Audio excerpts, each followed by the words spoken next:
Now it's time for compression. This is a very specific movement, and the intention is really similar, or not similar, same, when we are looking for equal highs and lows and the liquidity grab. This is to invite one side of the market. We'll not see this so often, but I will explain this on the M1 time frame actually. The compression is the move which I'm very often calling like the zigzag move. So in this case the price is going down to the demand zone from higher time frame. It's coming very slowly because there are a lot of ups and downs. So that's why I'm calling this zigzag move. A lot of weeks, and then is strong shot to the downside. Yes, this strong shot could be read by the beginner traders or retail traders as something to join at retest.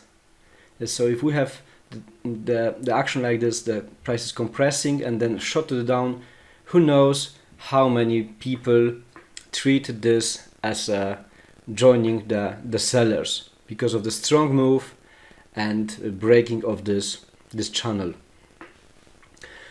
And when you see the compression, it means that the opposite side of the market is preparing for their move.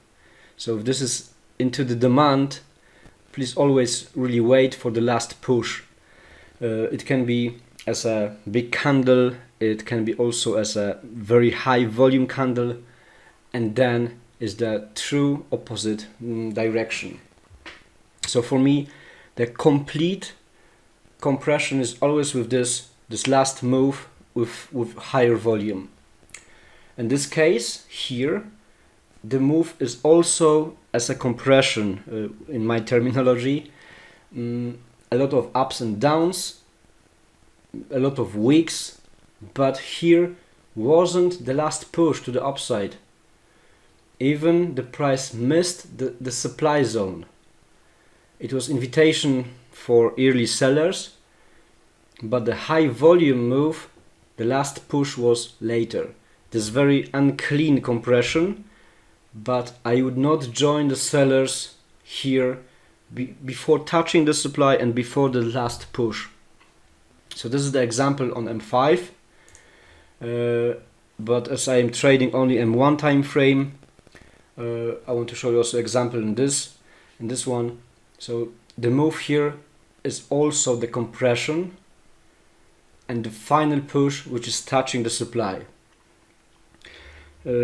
It's not exactly with my criteria, which I will share you later, because this is just a kiss of the lower edge of supply, but this is complete compression. This price is moving up and then the strong shot to the upside.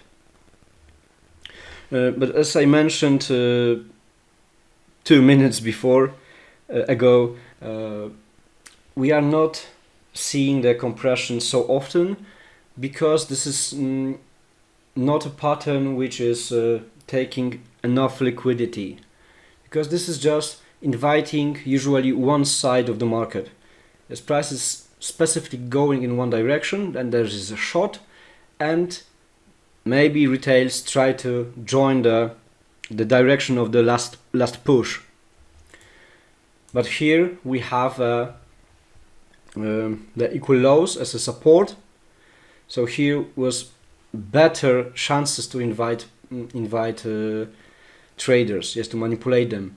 At first as taking a buy, and then in panic to take a sell. So 2 times they could manipulate the traders. So that's why we see equal highs and lows as support and resistance often. The compression is just sometimes. That's because we are inviting just one side of the market to manipulate them. But it is good to know this pattern. I'm also using this. If I don't see complete compression, I am not taking the trade, even if this is really big fall, for example, from unfinished compression to the upside. If this is for like 20 or 40 pips, nothing bad. Yes, I'm very picky with my trades. I need to see the complete compression or equal highs lows with liquidity grab. So we can also call the last push from compression also as a liquidity grab.